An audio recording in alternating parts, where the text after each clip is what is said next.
Continuando o nosso estudo, nós estamos fazendo uma busca histórica para poder identificar no decorrer ou no decurso da nossa história esse patógeno.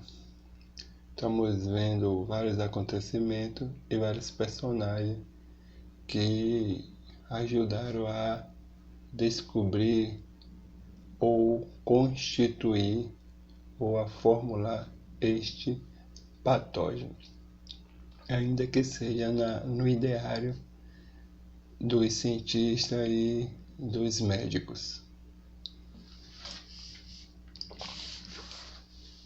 O ano que nós iniciamos nossa busca foi em 1546 e encontramos Girolamo Fracastoro, um italiano, e descobrimos que ele faz parte da história da medicina. Então, esse foi o primeiro personagem que falou sobre o patógeno, não com o nome que tem hoje. E sim, ele dizia que a doença era causada por um esporo. Aí, pesquisando sobre isso, descobrimos que esporos é uma espécie de semente. Ele é o grande descobridor da teoria ou da teoria do contágio ou da infecção. Ele disse mais ou menos como que a infecção é causada. Agora, ele disse, eu não estou afirmando que ele está certo na sua teoria, mesmo porque nós estamos falando sobre ciência. E não basta levantar uma tese ou uma teoria.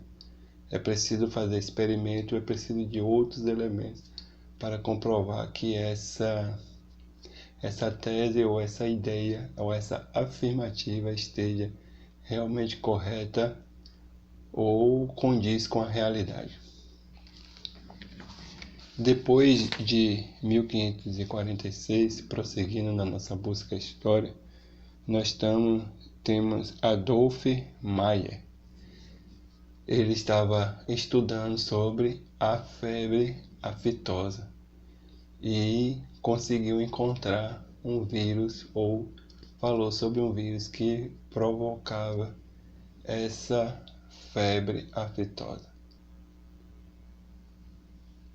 Na verdade, eu errei no assunto. Esse Adolf Meyer não é febre aftosa. Então, desculpa aí pelo erro com relação à data e ao personagem. Adolf Meyer, 1886 e 1889. Adolf Meyer investigou o mosaico do tabaco. Ele queria saber ou investigou por que a folha do tabaco ou do fumo ficava descolorida.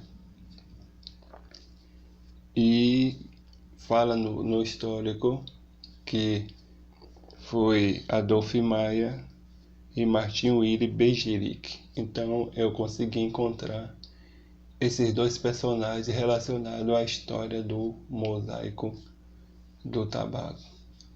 E o que se encontrou foi que eles descobriram um líquido venenoso. Ele fez um experimento, onde o experimento era pegar essas folhas que estavam com essa anomalia, triturar, em líquido, depois pulverizar em plantas que estavam boas, saudáveis.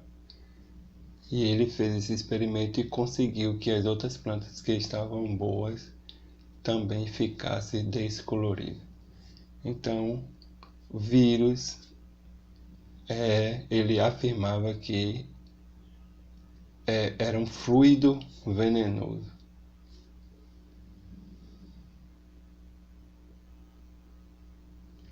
Nessa observação sobre o fenômeno do mosaico do tabaco,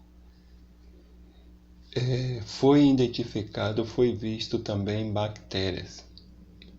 E o experimento contava de fazer esse líquido e filtrar. Foi feito um filtro de porcelana e o personagem que fez esse experimento, Adolf Mayer ou Martin Wilhelm Beijerick, para mim não é importante saber se realmente foi Adolf Mayer ou se foi Martins. O que eu sei é que houve um momento onde um personagem ou alguns personagens fizeram esse tipo de experimento e conseguiu, através de um filtro de porcelana, separar a bactéria desse outra substância ou outro agente que causaria anomalia no tabaco. Então, ele fez esse filtro, separou a bactéria, né, do líquido e depois pulverizou. Ele entendeu que existia algo além da bactéria, o menor da bactéria, que causava o mosaico do tabaco. Então, esse foi o ocorrido. Aqui está, né, a anomalia que eu falei. Então, essa daí, se você faz uma pesquisa no Google, você vai encontrar essa situação. Então, esse é o fenômeno onde o vírus mais uma vez aparece.